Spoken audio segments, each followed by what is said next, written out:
In a world with only hot takes, Two college friends try to cool down sports media. join Jack and Jared every week as they tackle the biggest stories in the NFL. And give the reasonable football analysis you won't hear anywhere else. Welcome to 710 Sports. Welcome back to 710 Sports with Jack.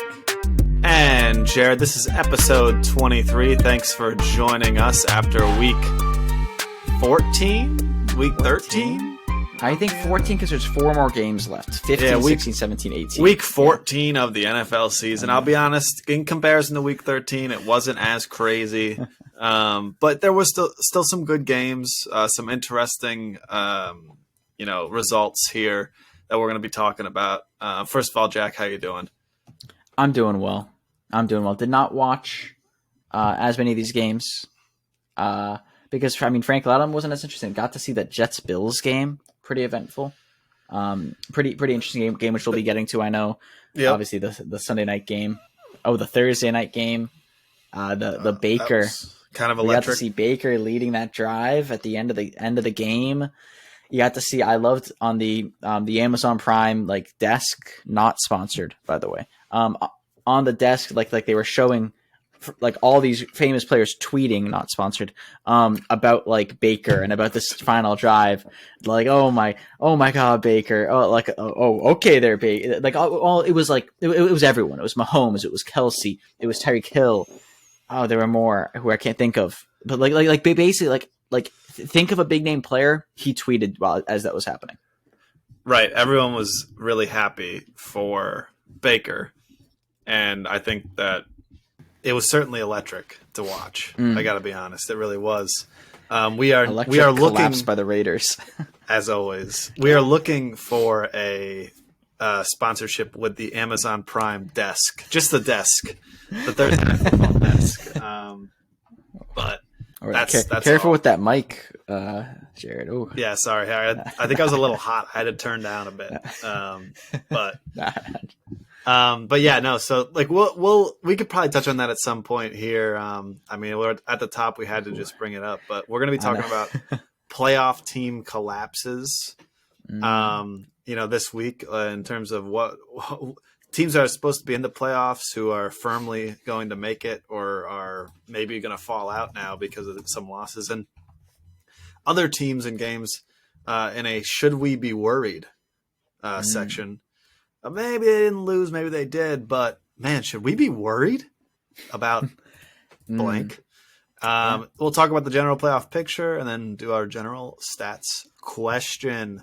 So why don't we just get right into it with the big game that we didn't quite understand the spread of last week that we talked about. Lions were favored by 1 point against the Vikings. Well, Vegas knew something we didn't because they ended up winning 34-23. Thoughts on this game there, Jack? Thoughts on this game? This is a big game for Jared Goff.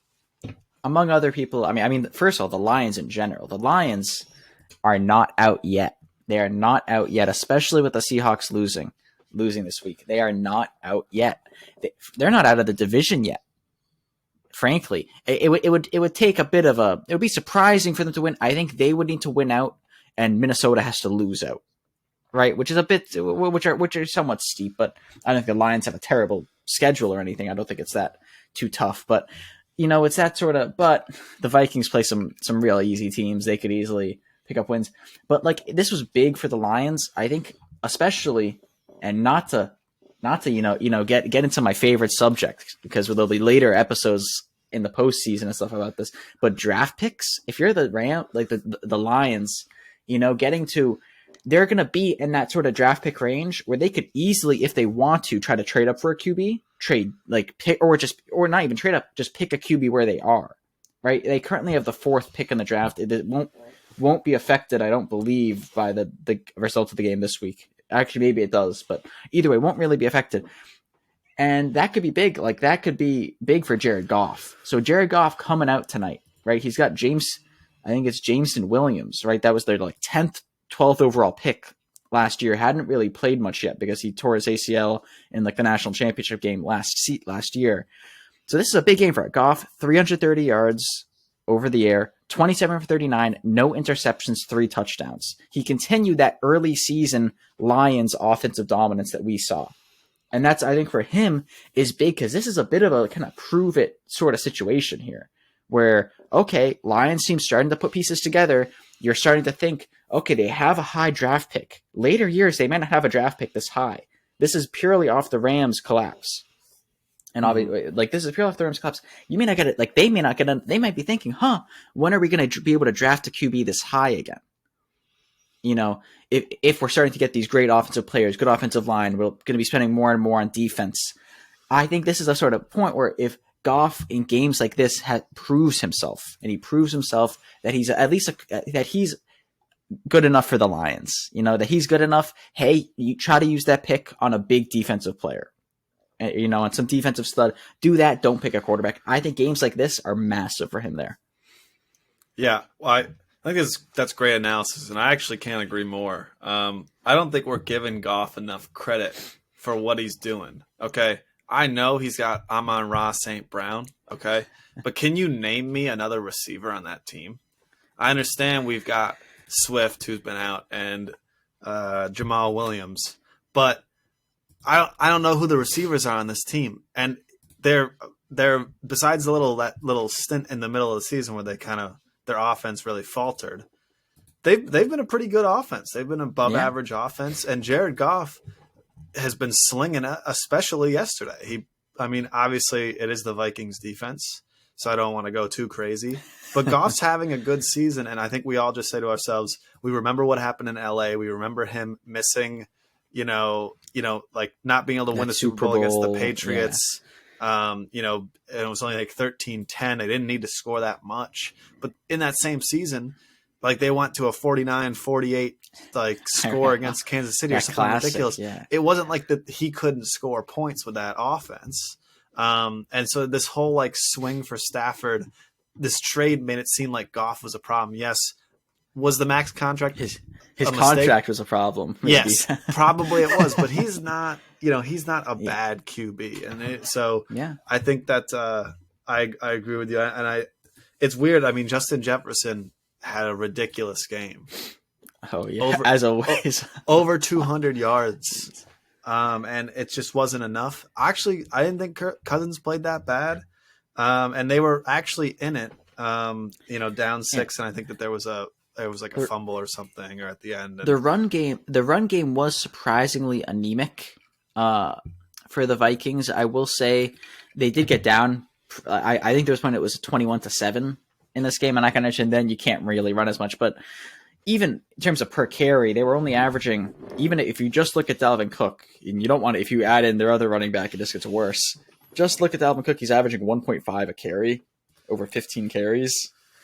He's not quite optimal. No. And I'd say, and I don't like think it's or like it's, and it's not. I think Dalvin Cook's a good running back. It's not like I don't think it's his fault. It's like it's just that it's all of it's weird because the Lions aren't known for their stifling defensive line or linebacker core. I didn't think like their defense in general. That was the whole thing in the early season was that they had the number 32 defense in the league. That was their whole shtick. So to be able to not get a whole lot on the ground against them, kind of unfortunate. But yeah, I mean, this game big. People are hype on the Lions. We can get into the playoffs a little bit more later, but yeah, I don't know. I don't know if I really buy into the hype. This was a 1-6 or 1-7 team at one point. So I don't know if I really, MCDC. No. We'll hit on that. We'll hit on that later. Let's go to Panthers beat Seahawks. Ooh. This is your Super Bowl, not winner, but NFC Championship winner. Thoughts? I think. Yeah, my thoughts. I had the Eagles going. My thoughts is that this team was poised to, enter Week 15 at 9-4. Now they're 7-6 because they gave up an overtime loss to the Raiders. Yeah. And now wacky loss. The Panthers, who have sold their team, gotten rid of their head coach, I guess the interim guy, he's doing pretty good. I think they're like 500 since, but maybe that's not true. I don't know, but they've been playing all right. And it's just Geno on one drive, Gino will drive you down in 2 minutes, throwing absolute dimes and bombs. The next, he just throws some wacky ints. He just throws some ints that you just don't really understand. And unfortunately, the defense, they're not going to bail you out. The defense is, it's not good enough. They're kind of young and they give up yards, they give up points. Yeah. And so you have a couple good players, but yeah, like Tariq Woolen is amazing. He has all these picks, but it's not like he alone can salvage the defense. Sorry, continue. No, go ahead. No, I had to look at my notes anyway. I mean, this is what we're working with through turnovers and them not being able to stop the run game. The Seahawks were down 17-0 after the first quarter. Yeah. Well, 223 rushing yards. It's like you're not gonna be able to win games when you spot them 17 to start. And Gino still they went to the pass game at that point, right? And Gino looked good, but he did throw some bad picks. And Darnold played a clean game. And if you were going to tell me Gino was going to throw 2 picks and Darnold wasn't, I might have been concerned. I would have thought it would go the other way. Yeah. So that's kind of my take on the game. And now we'll talk about it more later. But Seahawks look at really cold for the playoff picture. Yeah. Not good. These are two bad losses. I mean, and that's the other thing. Obviously, like you said, they got down by a lot, and that really makes it hard to kind of really stage a comeback. But at the half, it was a 2014 game. It was a 2014 game at half. It's unfortunate. About half their rushing yards are Geno Smith, and he only rushed for 20 yards. They had 40 something yards of rushing, and then kind of shows how big the loss of Kenneth Walker. I think he was an early second round pick running back who had been amazing. That losing him was pretty big because that is Geno's been playing very well generally, but it's still it's tough. It's tough losing a big part, like losing a big skill position like that, because they're not getting a whole lot else on the ground. And that just I think is a tough place to lose.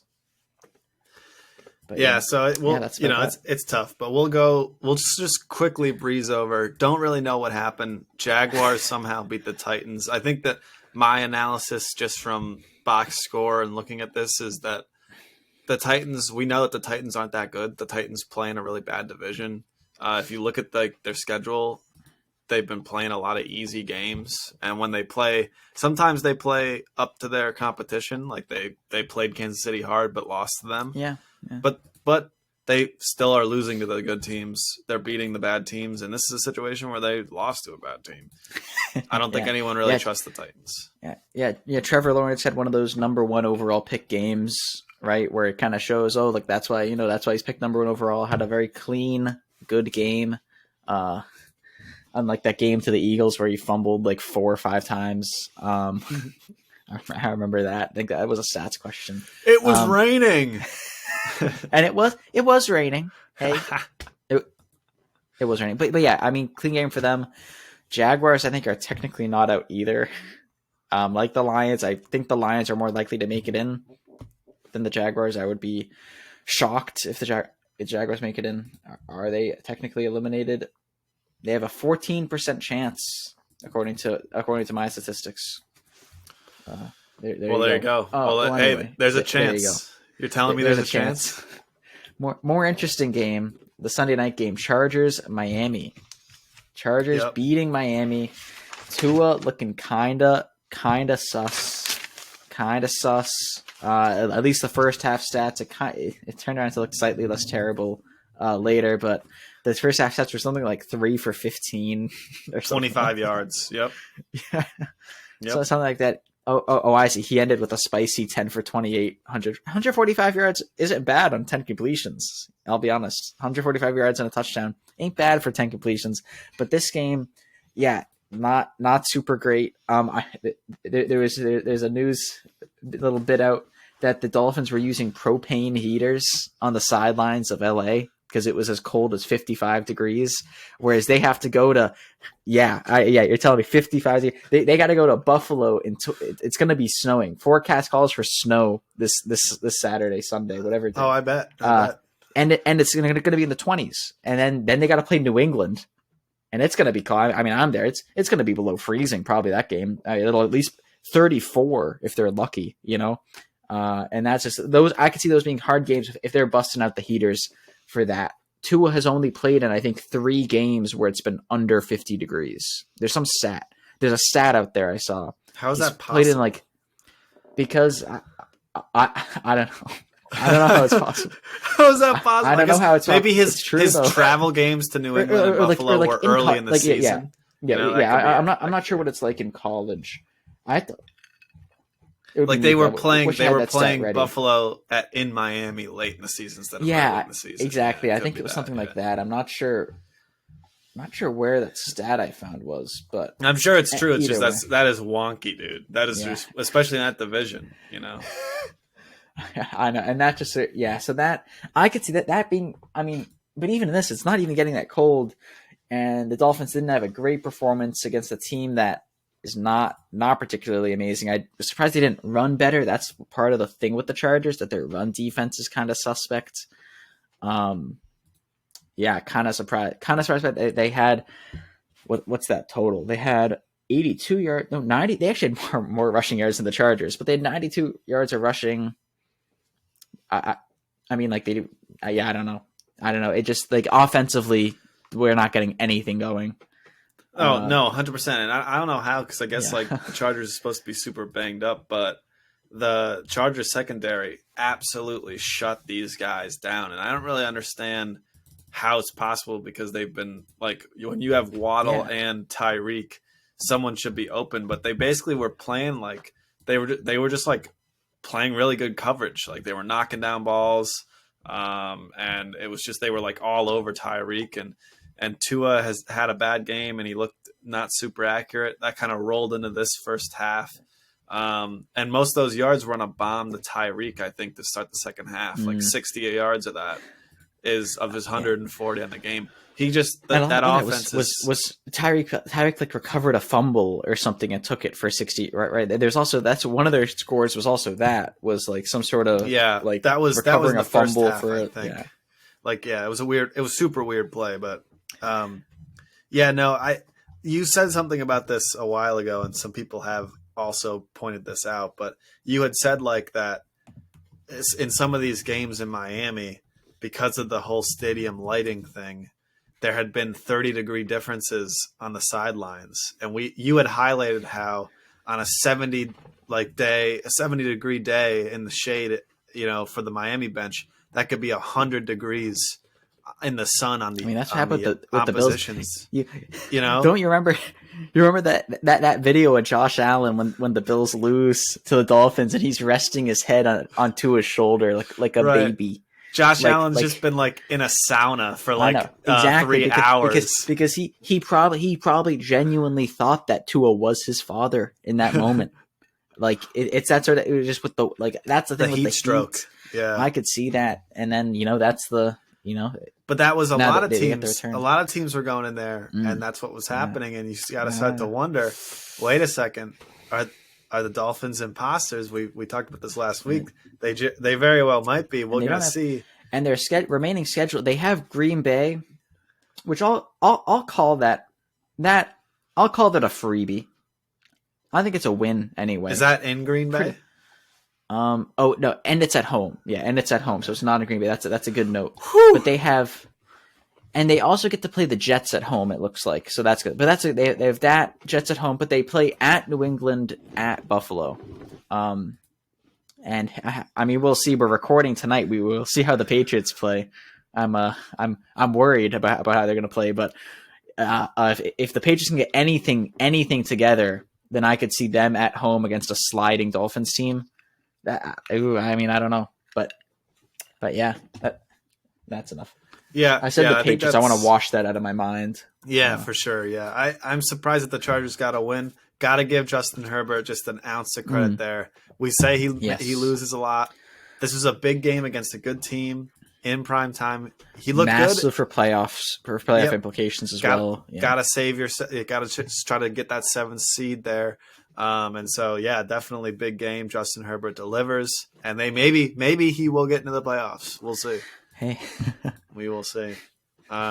So we're going to transition to our other set of the games we want to talk about. But before, let's just make sure that if anyone's listening at this point, that you follow wherever you're listening to. If you're watching on YouTube, make sure you subscribe. We do full video podcasts on YouTube as well as clips of the podcast so that they're more digestible in smaller doses and stuff. So if you're not subscribed, definitely subscribe, like the video. You can comment, we'll respond. So just wanted to plug that. Before we get into gotta plug it, should we be worried?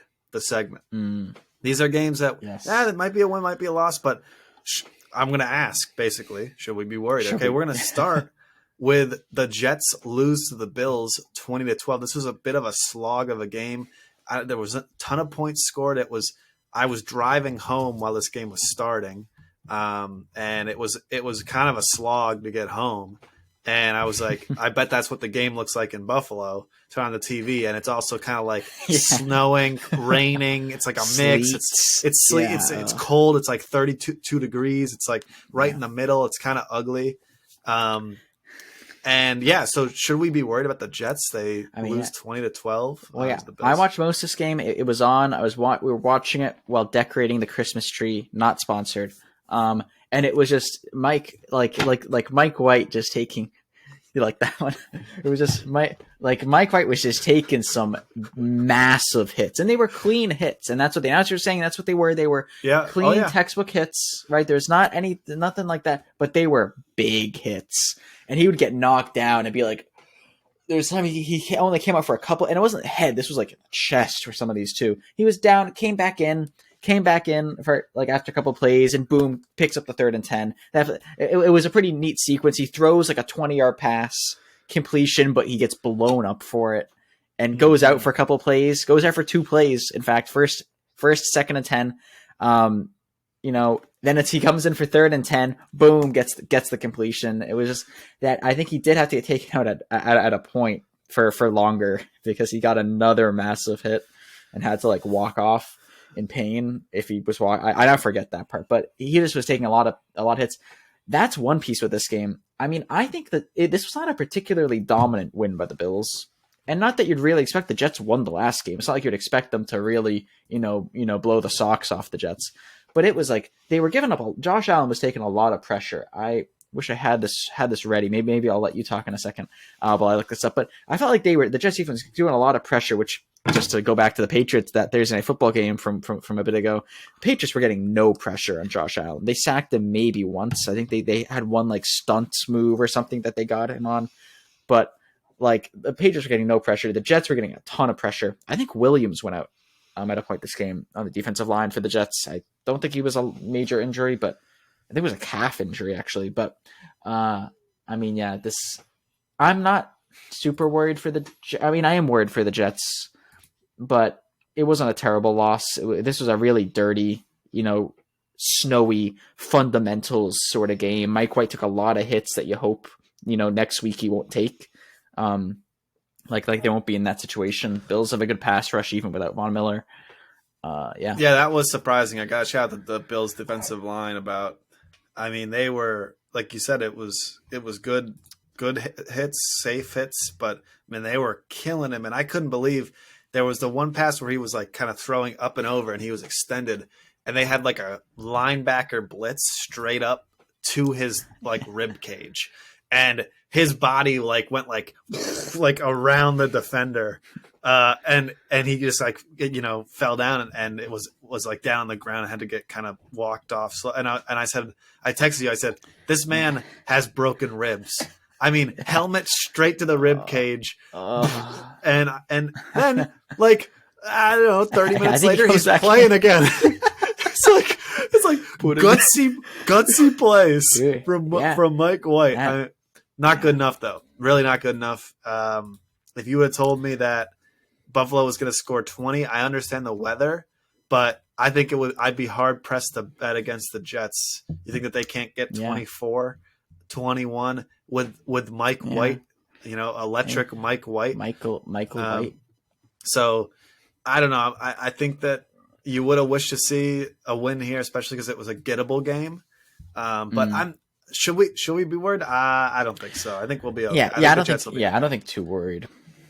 Actually, one quick addendum, just to fact check myself. It was the Jets actually only got 3 sacks. It felt like more. I think it was because maybe it was in I think those 3 might have been like in the first half, like in in a quarter or in a half. So I think it felt like more. That's one of the one thing you might be worried about is whatever Quinnen Williams' injury was, because he was 2 of their sacks. He's probably best player on the team. That sort of range of defensive tackle. And he had, I think it was a calf injury. They said, I think it's day to day. I don't think it's a massive thing. If it was something massive, I think we would know about it. But still, just interesting note. If that turns out to be a big injury, even something where it comes back in a couple weeks, even a couple weeks is a lot of time. In this end of season, games have a lot of playoff implications. So yeah, when you're fighting for a wild card, I think that yeah. If he's going to be back next week, and if he's at 95% next week, then yeah, I wouldn't be worried if you're the Jets. But yeah. Moving on to the next game, Cowboys barely beat the Texans. I mean, the Texans grab defeat out of the jaws of victory. Yeah, it was really ugly the entire game. I was half watching this while half watching the Jets-Bills game in the 1:00 hour.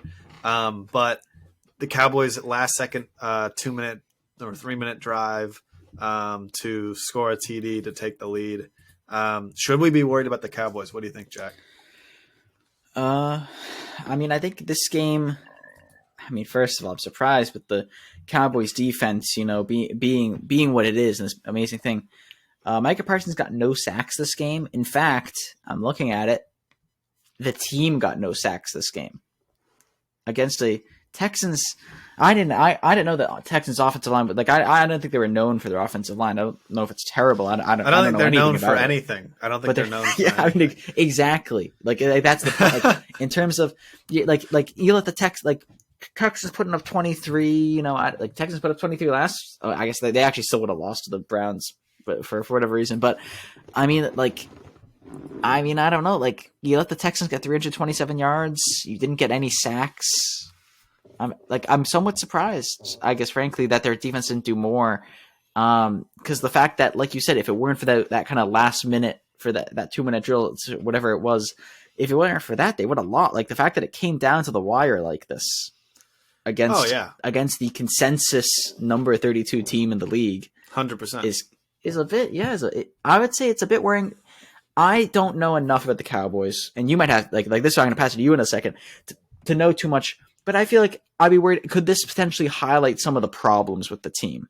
Like some of the bigger that like that, like it didn't have a horrible game, but 2 interceptions, only 1 touchdown pass. They weren't getting a ton of yards on the ground.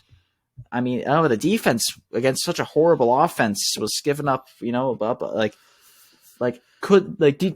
Are you worried as our resident expert? Yeah. So personally, from before this game started to now, has my level of worried changed? No. Okay, because I am a realistic Cowboys fan. All right, I understand the mediocrity of this team and how it and the reasons for it in my entire life. Okay, I'm aware of these things. For the delusional fans, or for the fans who have to watch the Cowboys in prime time 8 times a year, and just watch them vaguely, and who think, oh, Cowboys are really good, they could make a run. They might be more worried after something like this. But I've been saying they're going to give one up to the Colts. They're going to give one up to the Texans. Jags are next week. Maybe we'll give one up to the Jags. We'll see. But because of the way that this team plays, they're kind of front runners. They very easily can basically get caught off guard. They play to competition. Even if you look at the Colts game was 2-point game in the fourth quarter, going in the fourth quarter. And then just you could see the talent that they have offensively and defensively. But honestly, in the moment, this game was I can't believe we're in the position that we're in, watching the game, and it's so devastating. Then you go back and you can look at it. I think you could look at it positively and negatively. I watched back the highlights. There's so many moments in this game where we could have easily broken this thing open, but we gave the Texans a lot of chances to stay in it, and they did stay in it. I was a little concerned because it seemed like this is one of the few games where an offense has gotten actually pretty easy yards in the pass game. We're a really good pass defense because if you're passing, you're usually getting hit. Like you highlighted, we didn't get a lot of sacks. Don't really know what that's about. They're playing QB by committee here. We got Davis Mills in at the time. We got this Driscoll guy in. I swear to God, drive by drive, I can't tell which marginally bad white guy is playing at QB for the Texans. I'm like, is that like how big is that guy's neck? Yeah.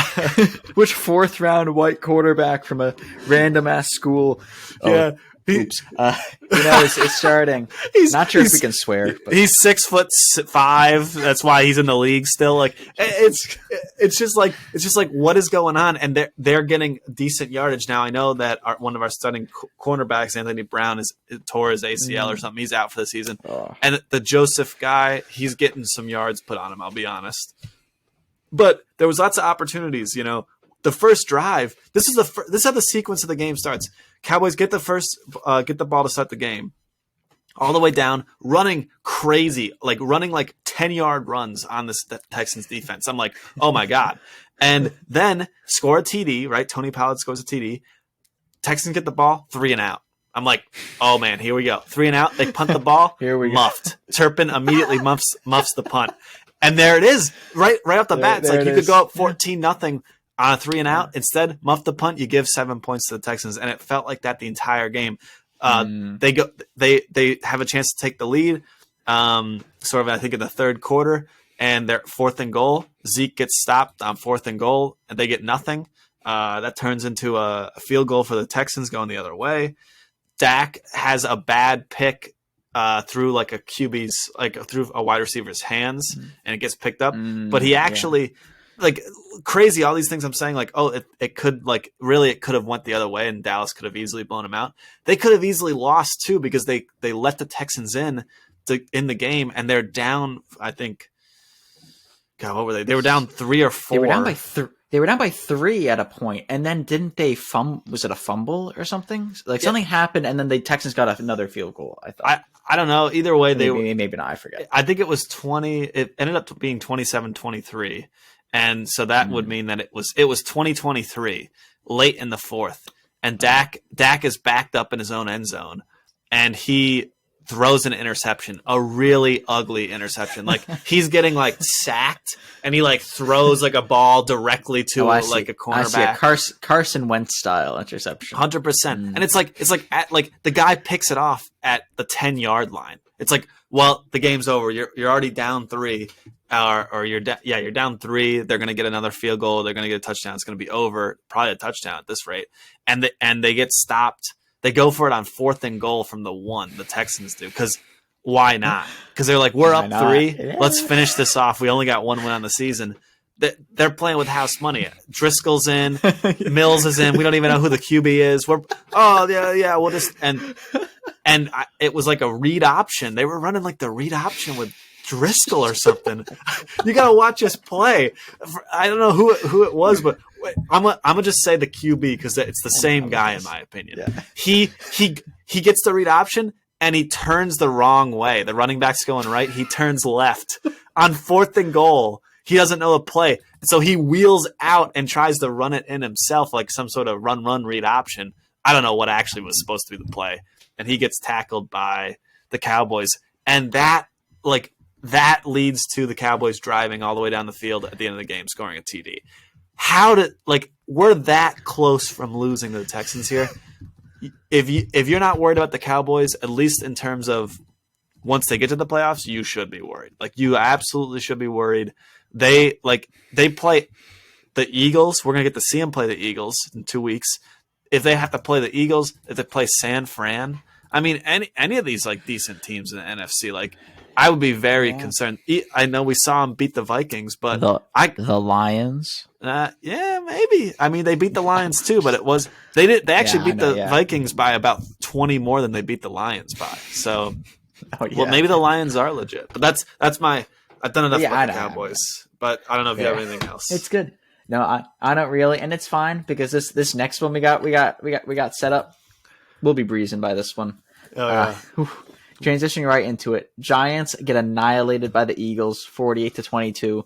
Biggest thing of note for this game is the Jalen Hurts MVP campaign, which we'll be talking about in some other future episode, whether it's next one or later. Giants. I mean, no one thought they'd get this many wins.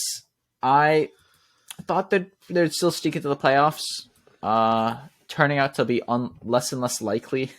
Week by week, they're still 45% chance according to 538, if you believe that. But still, I mean, they're losing a lot. This was always a kind of like the coach is kind of, squeezing blood out of stones or whatever that saying is. Mm-hmm. It's like he's really, really getting stuff out of the players, the scheme, whatever, and it's working. And, Danny Dimes is serviceable enough. Did he throw any interceptions this game? Yeah, I actually don't think. But whatever it was, I don't think it was a terrible thing, but a terrible amount. He actually didn't.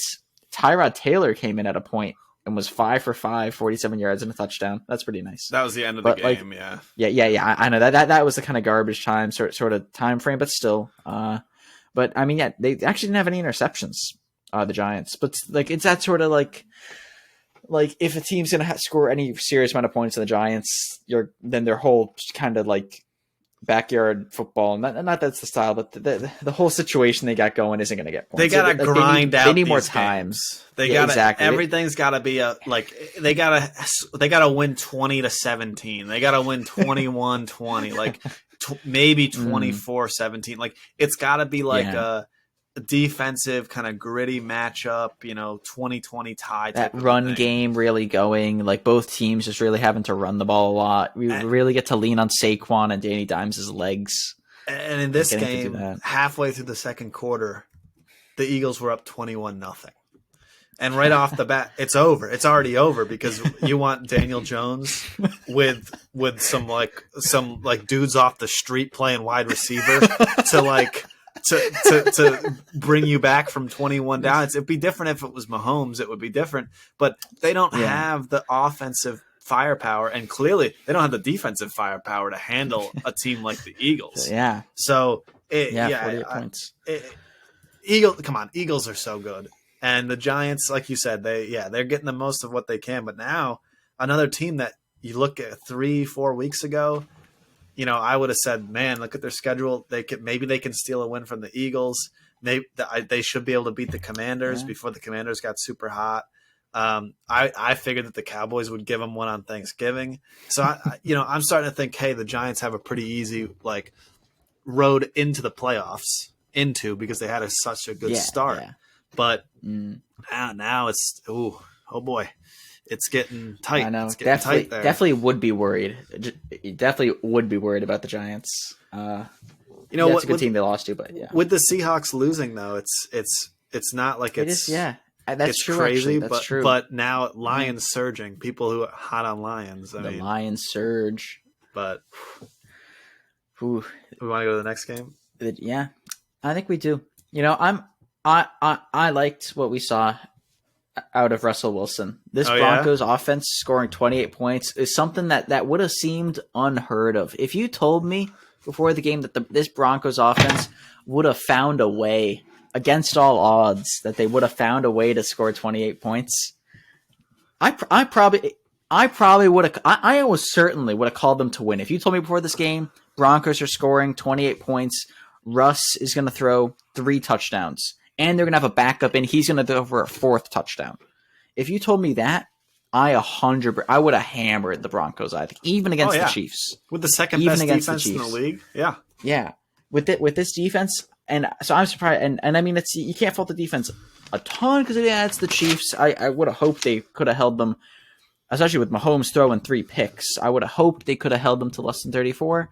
But I think Russell Wilson going out, definitely hurts their chances in this game.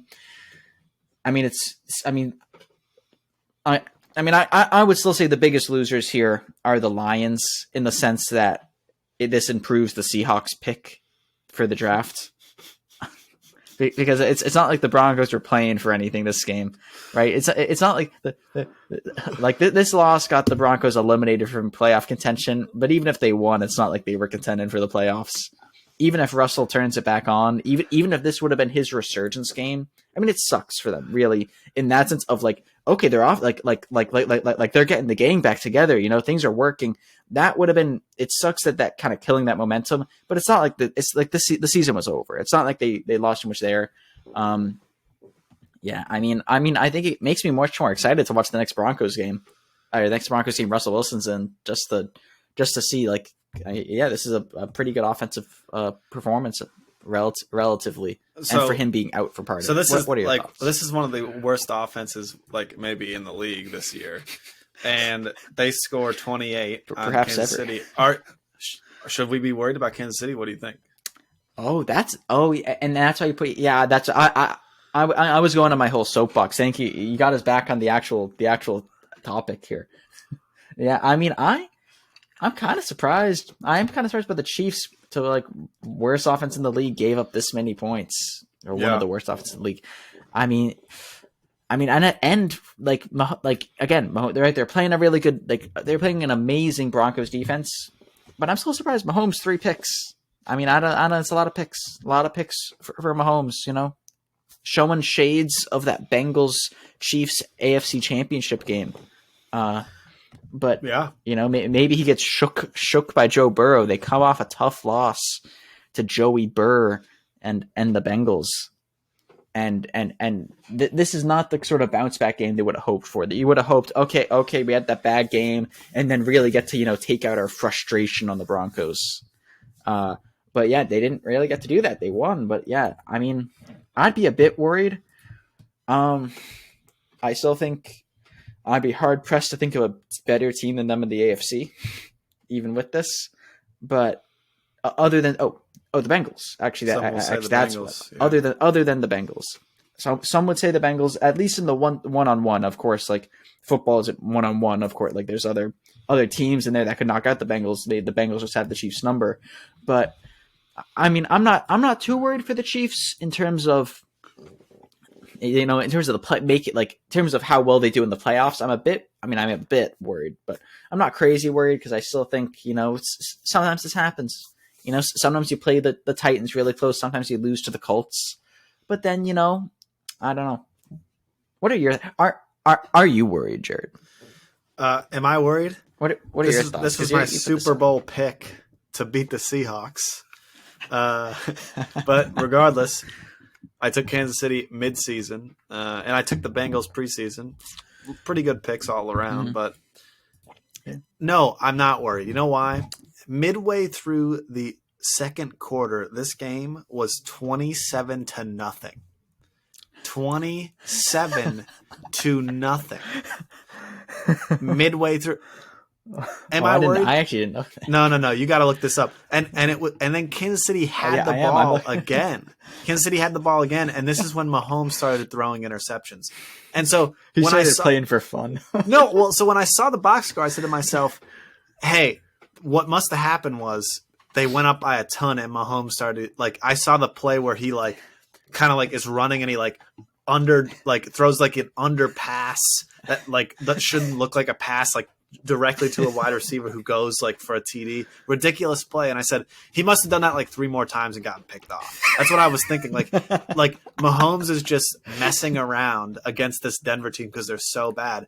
And it actually wasn't that. It was Mahomes threw 2 passes over the middle of the field, not particularly maybe 10, 15-yard passes. And he threw them low and behind.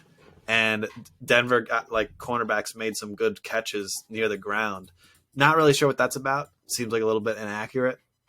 I don't remember the third pick, but it was actually to the point where they had given them so many points off turnovers. Denver came out in the second half and scored a TD, and it was 27-21. Denver had scored 21 consecutive points. Mahomes ends up scoring again to go 34. Denver scores to make it 28, and Mahomes gives up another interception, and that's when basically Denver's only down 6, and Mahomes throws another pick. And it's whoa, what is happening here? How is this? You guys were up 27-0.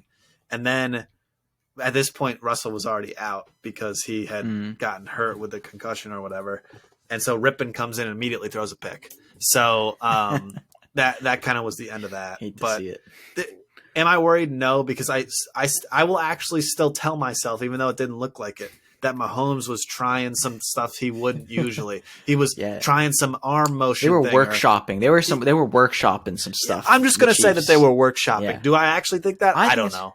But I think I didn't realize. And that's what, like you were saying. There was still some real close, like there was some real. Those weren't crazy interceptions, but yeah. I mean, when you go up 27-0, like when you're able to go up that much, I could see them getting a bit more complacent than they would in a playoff game. Yeah, if this is a playoff game. I don't think. I'm sure there's a more level of complacency against one of the worst teams in the league when you're up 27-0. I'm sure. Even if it's not intentional, like not necessarily intentionally, just like subconsciously, right? Like it's hard to try as hard in a physical game like this against, especially Denver too. And then Russell off those turnovers, he was able to score like 3 touchdowns or something. And I think he's already he's scored as many TDs as bathrooms in his house now. So I think he's at the 12-12. So yeah, hey, good for him. Actually, didn't think he was going to make it. So that's good. But let's go to. We're just gonna like open this up to the current playoff picture. I'm sure, Jack, you've been crunching all the numbers. Yeah. I know I was listening to Steve Kornacki last night after the Sunday night game. Him doing his sort of thing. I wanted to pull up his statistics here, but. Yeah, I don't know. What are we thinking about? Who's going to like slide in the playoffs here late season? We've got teams who are kind of falling. We've got teams that are surging. What are our thoughts? I think the Giants are probably going to sneak out. I think they're probably going to sneak out because I think even as kind of suspect as the Seahawks, like some of these kind of weird losses, I would still think they beat the Giants, or I would think the Lions. If the Lions win out, and I should check their schedule. I'm looking this up. Lions schedule. The Lions play the Jets relatively hard, but then they play the Panthers, they play the Bears, they play the Packers. Yeah, the Panthers. I know we'll talk about them maybe, but I'm not especially like I would think those are 3 wins, and if they can beat the Jets this coming week, this next week, if they can beat the Jets, then. I would have confidence they can beat the Panthers, and I have confidence they can beat the Bears, who've been losing a lot of games. And at that point, they make the playoffs over the Giants. There's a lot of teams I think can go in over the Giants. So they're my biggest team I think that will bubble out. Commanders, I'd have to look at their schedule. They had a bye week this week. They got Giants, 49ers, Browns, Cowboys. That's their schedule. And there are some hard games left, some of them. Yeah. At least the Cowboys, 49ers. Browns, I don't think it's crazy hard with the Washington Commanders have been playing pretty well, but who knows? Maybe maybe Deshaun Watson really brings it all together this next week. But yeah, I mean that's a hard schedule. I mean I'd have to this gets really mathy because you're right. I could see the Commanders falling out too. They're thinking that. Oh, it looks like Cardinals QB Kyler Murray just got carted off the field. Questionable to return with knee injury. That's why I'm getting this notification. And the game just started live 10 minutes ago. We have live coverage apparently with the 710 Sports podcast. There you go. Sorry to just derail us there, but what they're big for the Patriots playoff chances. Oh jeez, you scumbag. That's a joke. No, Kate, that's a joke. The Patriots are not making the playoffs anyway. Okay? Oh, okay. We're gonna get to the AFC. No. Okay, I was just harassing you. Let's. No, they were saying that. So if you look at the Washington Giants schedule, their back 3 games. They're probably both gonna lose 2 of those because Washington's playing 49ers, Browns, Cowboys. They'll probably lose 2 of those. And then the Giants are playing Vikings, Colts, Eagles. They're probably going to lose 2 of those. The game next week is Giants, Washington. They're saying whoever wins that is probably going to sneak in. What if they tie again? that would be incredibly toxic. Oh, man. Could you imagine you call that? They tie a second time, and we've got you being like, what if they tie? Yeah, that would be something else. I mean, but yeah, with those games left – that's the sort of thing I could see. The winner of that game makes the playoffs. The other one bubbles out. I could see, I could see them both potentially bubbling out as well. I could see the Commanders tossing a freebie to the Colts. I wouldn't be. But here's the thing: it's not a freebie for the Commanders. Seahawks have to win more than one of these other teams. Seahawks play 49ers, Chiefs, Jets, Rams. So if Seahawks go 2-2, they're going to be 9 and schedule. They're going to be 9-8, and that's probably better than the bad team. Then the Commanders just have to win 2. And then either Commanders Giants just have to win 2, because then they win the tiebreaker because they have a tie, not a loss. So really, exactly, it's not a tiebreaker. Right, exactly. Well, so it kind of is. Depends. So basically, they have one of those teams. Seahawks have to win one more time than Giants or Commanders because of that tie game. So it's like it's tough. Whatever happens next week, the winner is probably going to be pretty well set in that Washington Giants game. The loser will have to win 2 games in the next 3 games, which is possible. They could be, they could, especially if Eagles are going to sit people if they've locked up the number 1 seed. They could sit against the Giants. Giants could play to get into the playoffs. But Seahawks should easily be the 5th seed at this point. It shouldn't matter what they do against the Jets and the Rams, but because they've cornered themselves with these terrible losses, now they have to actually go and try to beat the 49ers and the Chiefs. Come on, Seahawks. Hey, and Lions are still in it. Have some pretty easy games in their schedule, but I think even if they win out, they still have it still requires some other stuff. And I could see them losing to the Jets potentially, one of those games, just because it's the Lions. But they've been looking hot. But it's the Lions, right? You can never, as soon as you start believing in them, as soon as we as a society start believing in them, they will let us down. Right. It's because normally it's only Lions fans giving up, and that's what it had been. Everyone had kind of moved off the Lions middle of the season, and then it's only Lions fans there being disappointed. And now, everyone else, they're getting a bit hot. Everyone's starting to look at them. Too much hype. Well, the thing with the Lions. If they win out, they'll definitely get in. If they win out, it's not guaranteed. No, it's not guaranteed. But it's not guaranteed. They'll get in. Because the Seahawks, Giants, and Washington, they're not going to win out, So if they did, okay, but that's So AFC. We move into AFC. Yeah, we got AFC. I don't know. Let's see here. Currently, it's Bills, Chiefs, Ravens, Titans, Bengals, Dolphins, Chargers. I would have to look at this. I think the Dolphins have at least a couple freebies on their schedule. I'd have to check. Oh yeah. We looked at this earlier. It's Jets at home, Packers at home. That gets them to 10 wins. I think they make the playoffs at 10 wins. Because the Patriots would have to the Patriots could lose 1 game and they have to play the Dolphins, Jets. No, not Jets. They have to play Dolphins, Bengals. Who else? Dolphins, Bengals, Patriots. Oh, I'm stroking out. Sorry. I'm actually I don't know. I don't have it in front of me here. I'm not sure what I think. Either way, though, Dolphins, I could see winning 2 of those. I think, probably win 2 of those games. I'm not as hot on the Jets. I know I said I wasn't too worried, but I think that this was a big win for the Chargers. I mean, here's that. Frankly, a lot of it's the strength of schedule. I have not looked at the strength of schedule for teams that aren't the Patriots. With the Chargers winning, it makes it much harder for the Patriots. It means the Patriots have to beat the Dolphins pretty much to make the playoff. Not other things could happen, of course, but the most likely thing that would have to happen is win these next 2 games against Cardinals, Raiders, and then also beat the Dolphins. If you do that, Patriots are at 9 wins. They can maybe make the playoffs at 9 wins. Maybe.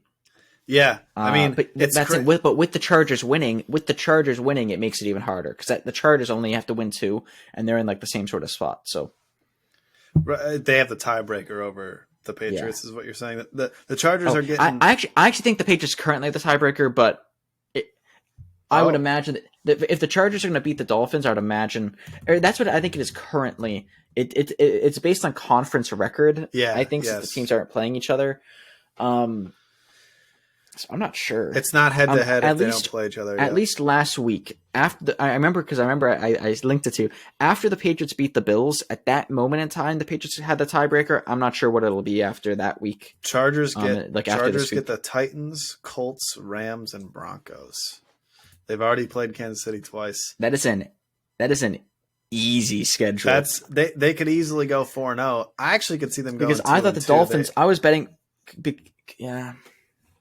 Just because they're the Chargers. They could do as worse. They could, exactly. They could do as worse as 2-2. I'd be surprised unless we see a Baker renaissance. Unless there's a Baker renaissance in LA, which who knows? But in like that, I mean that makes that the Chargers I think might be in the playoffs to stay. As much as it pains me to say it, no, not that I don't hate the Chargers that much. But I think that the remaining schedule is pretty easy. The Dolphins at least have a couple hard games in there. They got the Bills, Patriots, Jets in there. I'm crossing my fingers for the Jets. I would love Mike White to get a playoff berth here, and it would be cool. Really make us wonder what's going to happen with Zach Wilson. Hey, what about here's a spicy one. Jaguars, Titans. Jaguars are how many games? They are 2 games behind. They're 2 games behind. That's a lot of games behind though. But the Titans the Titans, they're not that great. And they play again. They play again later in the season as well. I think the winner of the game later in the season probably makes the playoffs there. I would imagine. I don't know. If there's only 4 games left, the Titans have to play the Chargers, the Cowboys.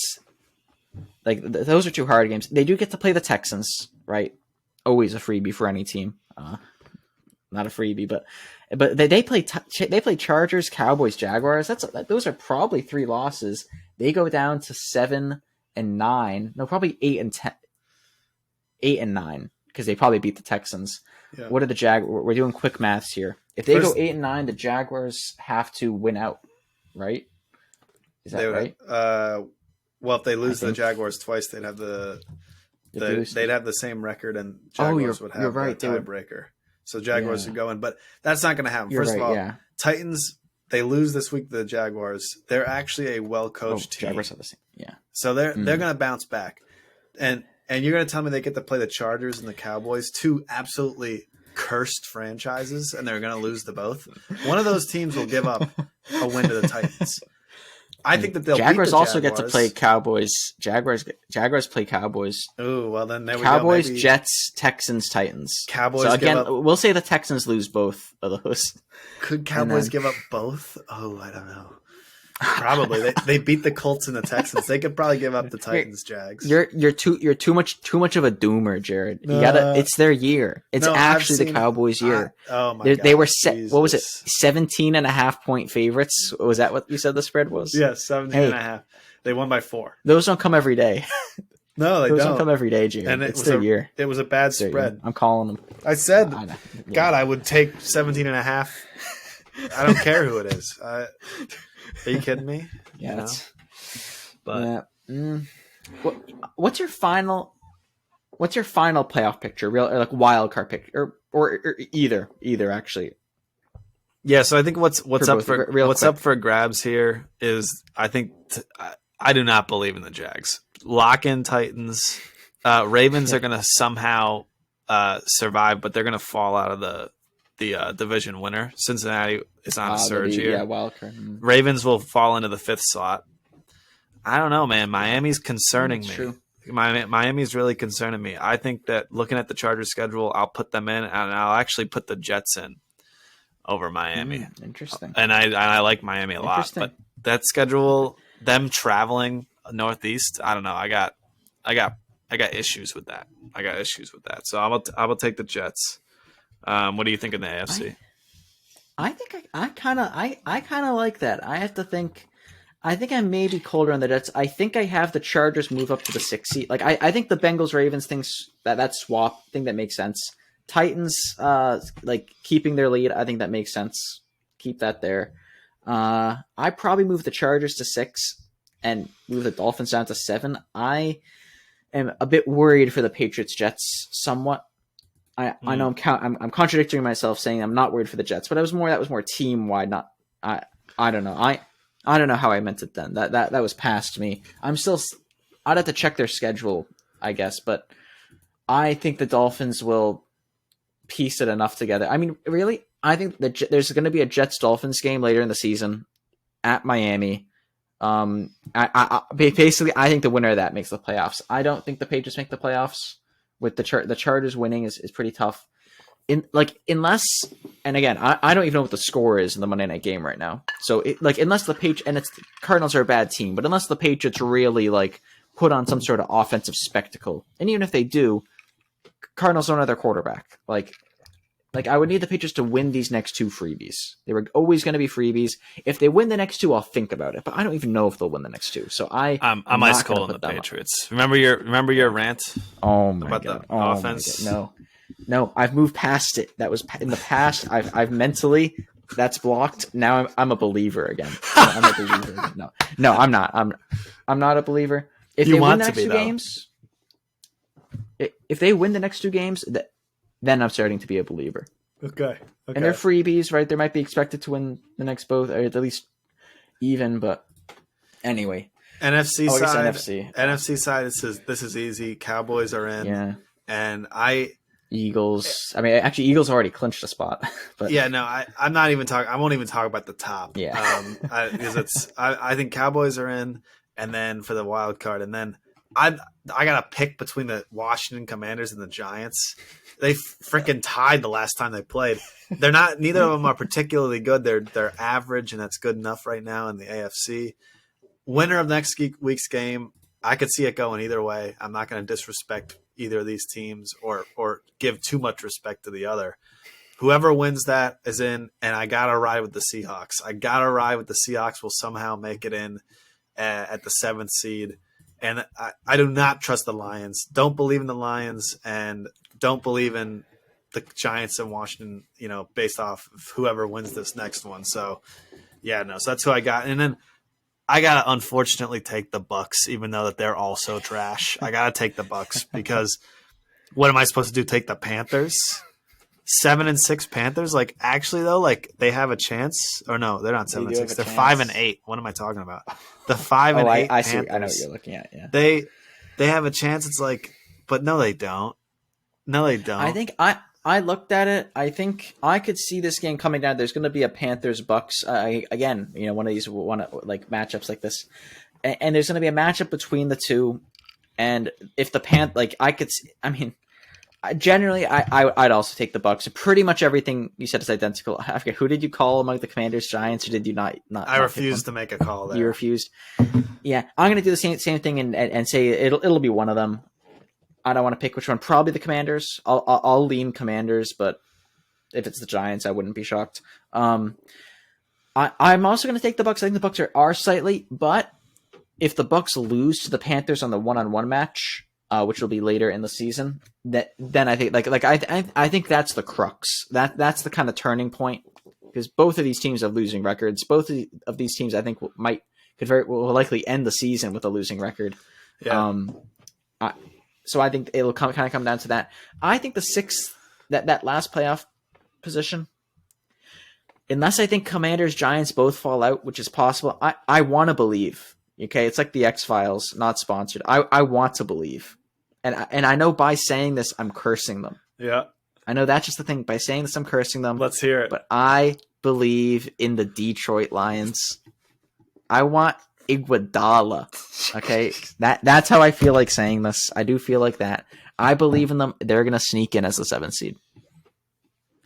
They got an easy schedule, easy remaining schedule. They're gonna sneak in. And yeah, it would be a good story. I tell you what, that would be a good story. That's the story. There you go. Jared Goff goes to the Super Bowl once again against the New England Patriots. If Motor City Dan Campbell goes to the Super Bowl, we're ending the podcast. We're done. You will not see us after. We will just not. Oh, maybe you'll see Jack, but I'm not coming out. All right, let's get to the stats question here. Oh, jeez, we're over an hour here. The fans love us, but I don't think they love us that much. This is breaking down. What do you want? Actually, I'll go first because I think you went first in the stats question last week. So, all right. This is a 2-part question. All right, half a point available. Don't be looking at your stats. So I know you're looking at your stats. Okay. I'll All look. right. Wait. This guy's a cheater. All right, you heard it here. He's not even listening to me. Okay, fun, completely random stats question ready. Okay, you can go now. Sorry, I had to get a stats question ready. Okay, and it's tabbed away. I'm not looking at anything. 2-part question. This I think the first part's easy. The second part hard. Oh, I see. Okay, which one of these? So, what non-QB has the most touchdowns scored this season? Okay, so there's a player who is not a quarterback. There's lots of quarterbacks who have scored more than this player TD wise, but this is a non-QB player. So I won't ask you how many, but what's the player? Is this the easy question or the hard question? This is the easy. Or can you not answer this? This is the easy one. Okay, the hard one comes because I was thinking, like, I had a player in mind. I knew that the Lions were getting a lot of touchdowns running it in. They were getting they'd have long drives and then run it in, and they'd had a running back who wasn't getting a ton of yards, a lot of touchdowns, but I don't think it's him then. I think it's Jamal Williams is who I was thinking of, but I do not think that's him. Non-quarterback most touchdowns. What sort of players am I thinking? I don't think. I mean, it could be. Okay, it could be him. Could be Tyreek Hill. He gets a lot of touchdowns, including on random stuff like that fumble recovery. Like, right, even if he's not catching the ball, he's getting a lot. It could be Christian McCaffrey gets a ton. Kelsey gets a ton. I forget how Christian McCaffrey did in his games with the Panthers. When he was with the Panthers, I don't know. I don't feel like that we was looking as electric there. So I'm gonna not say him. Kelsey. Do I say Kelsey? I know there's a game. I think this season Kelsey had 4 touchdowns. I'm gonna go Kelsey. We're gonna go Travis Kelsey. That's my final answer. Good guess. I believe Kelsey has 12 TDs, but he is not the correct answer. Unfortunately, it was the first guy you mentioned, Jamal Williams, 14 TDs. Yeah, and you think that was going to be easy? Oh, you're toxic. No, because he's been the TD leader for weeks at this point. Yeah. Besides outside of QBs, so I don't know. I thought that was easy. Then you're not going to like this one. Here's the thing. It would have been easy if you didn't like if. That's what I like. I got like you were in my mind with that one. No, you had it. You had it. Like no way this guy is gonna have Jamal Williams as an easy answer to any question. Like what? Yeah. Like that. That's what I was thinking. Fair enough. The backup Lions running back. and I we were on the same page, but still. Anyway. All right. Well, either way, sorry. You're gonna like the second part of this.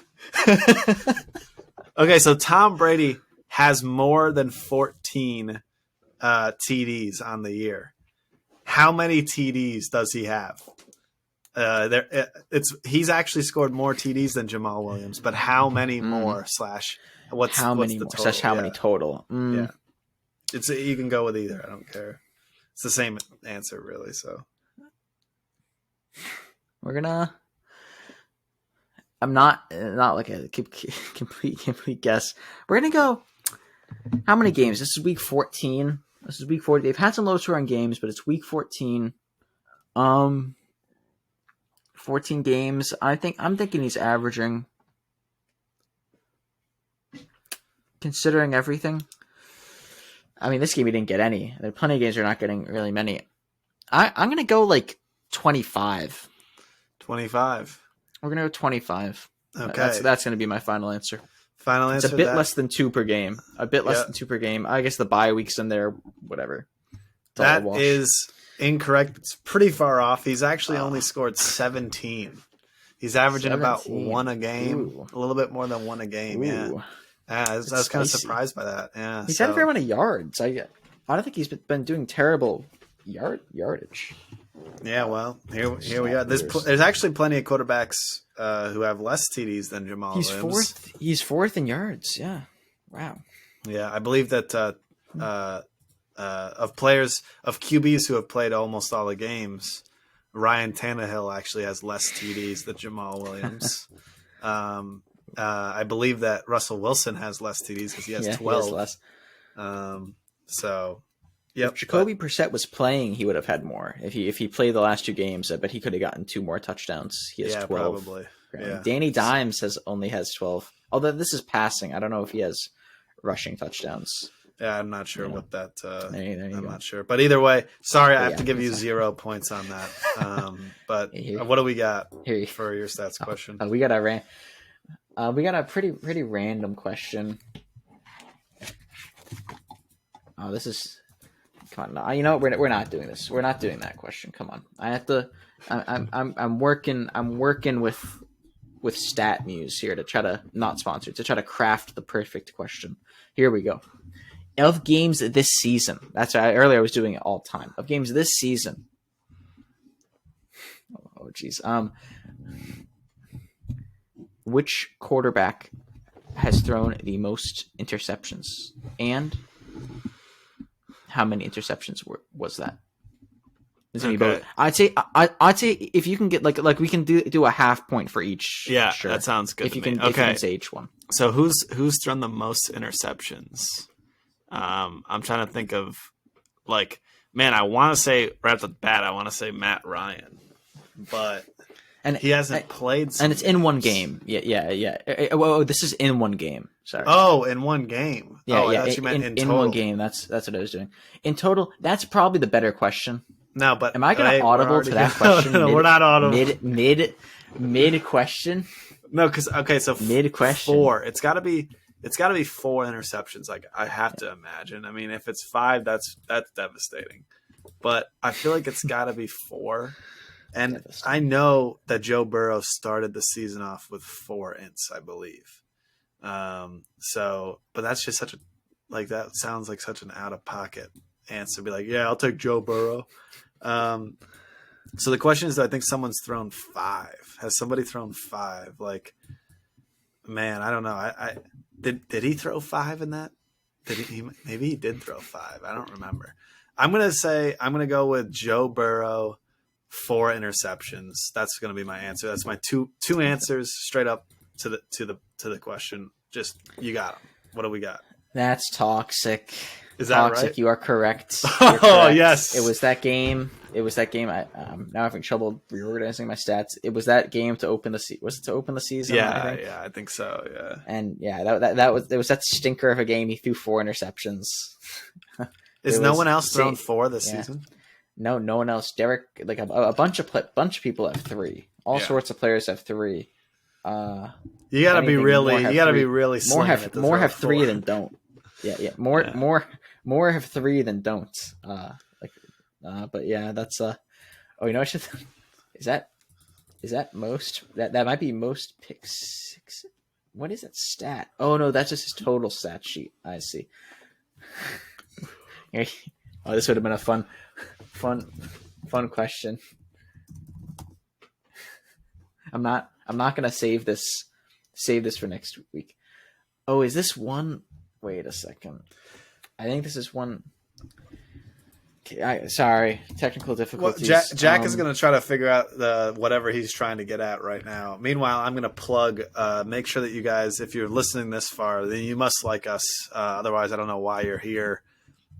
Make sure that you comment. You can subscribe if you want to see more of our content on YouTube. We're also on Spotify and Apple Podcasts. If you're into that audio stuff, we've got that for you as well. But yeah, no, this is excellent podcast. We'll be releasing some clips on YouTube of it as well as a podcast next week. Jack, you got anything here? What are we looking at? No, I was looking for most pick 6s thrown in one game. Closest thing I'm getting is Jim Hardy. Jim Hardy throwing 8 interceptions in a game in 1950. Well, closest quarterback to that is Peyton Manning. Closest time wise is Peyton Manning in 2007 through 6.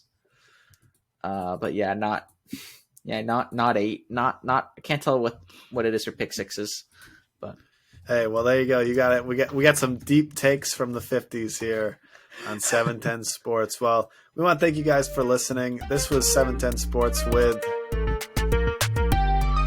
Jack. Sorry. and Jared. Have a good one. We'll see you next week. Thanks for That's what listening. stats questions do to me. Thank you. Have a good one. No, you have a good one.